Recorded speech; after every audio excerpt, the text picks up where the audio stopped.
Creator is self-evident. And there are lots of things that lead us to believe such a thing. So therefore, everything else is going to be speculation. Why am I here? What is it for? The only reason we can reach certainty is when God tells us, this is the reason. This is why I created you. This is what I created you for. So what does Islam say?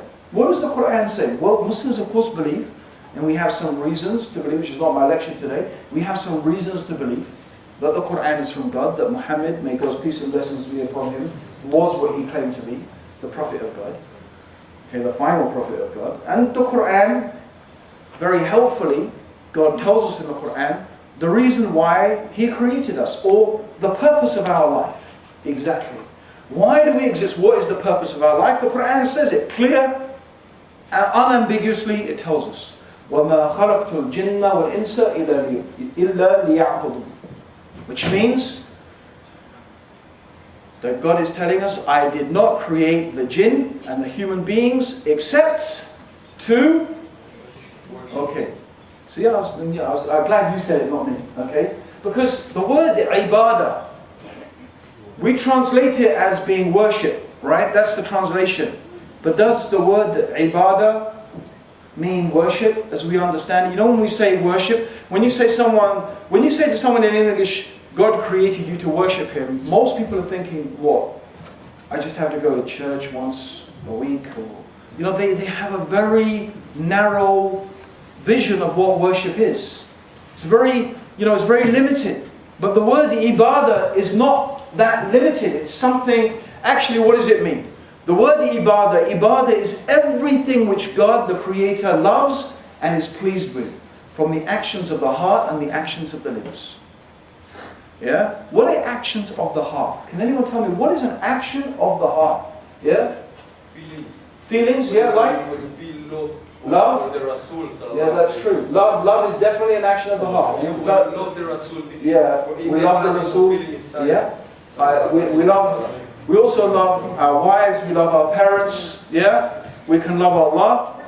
We can love also bad things, right? True? Don't some people love bad things? So here is an action of the heart. So what you try to do is to love the things that God loves. Right? And also to hate the things that God hates. So hate is also an action of the heart. Right? Also hope, trust, reliance, reverential fear, intention, sincerity. These are actions of the heart. So it would be, all of these actions you can do in a way that is pleasing to God, or you can do it in a way other than that. So the purposes of life is to try and make all of these actions of the heart in a way that God loves and God is pleased with. And the actions of the limbs also, which could be anything. The way you dress, the way you walk, the way you eat, what you eat, the job you do, how you interact with your friends, with your family, whatever it is, with your teachers, how you pray, how you fast, all of those things. They are actions of the limbs. So therefore the purpose of life is for all the human beings, is to try to do everything in a way that God loves and God is pleased with. But how do we know what God loves? How do we know what God is pleased with? That's why we need revelation. We need guidance from God. Okay? We need that revelation and we need that guidance from God. Okay. I want to bring it to a close because it's, I was late and it's been going on quite long. Yeah? But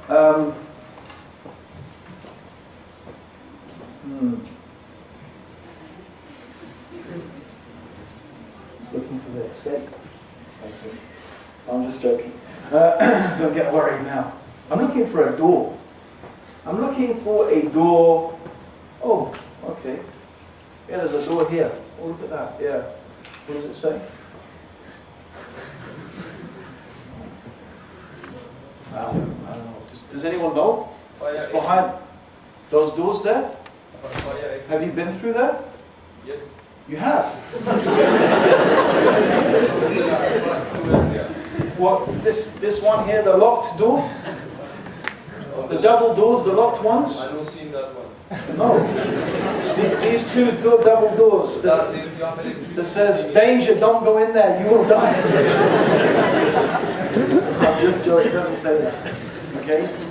But does anyone know what's behind those two locked doors over there? Machines. Have you seen it? How do you know? Because that's what I experienced. How do you know it's just not an empty cupboard? Sometimes I open cupboards and look what is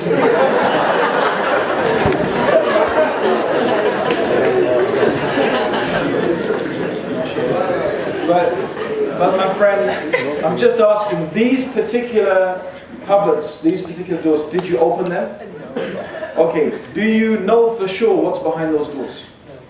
Can only assume. Yeah, okay, it's important, right? You can only assume. You can take a guess. You can take an educated guess. But in reality, you don't really know, do you? Until you open it and you can see. This is what we call ilmul ghayb, the knowledge of the unseen. By the way, it just shows the limits of reason. The limits of reason. Look how, reason is amazing, by the way. I'm not trying to knock reason, but we have to know it has limits. There is a limit to what reason can actually provide certainty for. Yes, like you said, you open cupboards, you look, you can think, you can guess, you can say, well, my experience tells me, but am I really sure? Do I know absolutely? No, I don't know absolutely. It's just my guess, right? It could just be for the sake of today, I've, hidden a tiger in there just to, whatever. I don't know, for part of my show or something, right? Okay? You don't really know. Okay? The point here being there are some things that are unseen.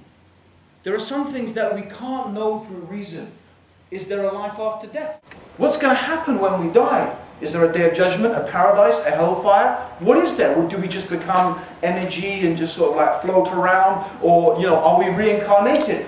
But it's like, what's behind the door? You don't know. There's no way to know, really. You can guess, but you can't know through reason because it's unseen. What is the purpose of our life? What is the reason for our existence? It's the same thing. And how do we live our life in a way that is pleasing to God? You can guess, you can think, you can presume, but how do you know? You can only know these things if someone who has access to that information, either you see it yourself, let's say that's not possible. Let's say the next best thing is that someone who has access to that information can tell you. Right? Someone who has access. Now let's say our friend over here, right, he's saying, I know what's behind the door. And I'm saying, no, I know what's behind the door. And this one's saying, no, I know what's behind the door. Oh, let's just add something important to the mix. The mix is, by the way, you have to make up your mind because we're all saying that you believing me is vital for the future of your existence. If you don't believe me, something terrible is going to happen to you. I'm making a claim, he's making a claim, he's making a claim, and someone else is saying, don't even worry about it, these guys are just mad, right? Okay? Don't even listen to them. There's nothing behind the door. The door just randomly happened to be there, yeah? Okay? So, people are making different claims. But definitely some of us are saying, you need to know. You need to believe me. Who are you going to choose? How are you going to know? What faculty are you going to use to try and make a decision? Right? I think our brother gave us a pretty, he was pretty convincing. Yeah? I open doors, cupboards all the time in my head. I look here. Right now. Yeah, I'm sure you could, bro. I'm sure you could. MashaAllah, Allah guided you. Alhamdulillah. But, the point being is that it's not a door you can crack. But someone you have to believe, inshallah. Yeah? But what if I could show you that actually I am the security guard for this university? I can show you my badge. I can show you my bunch of keys. Right?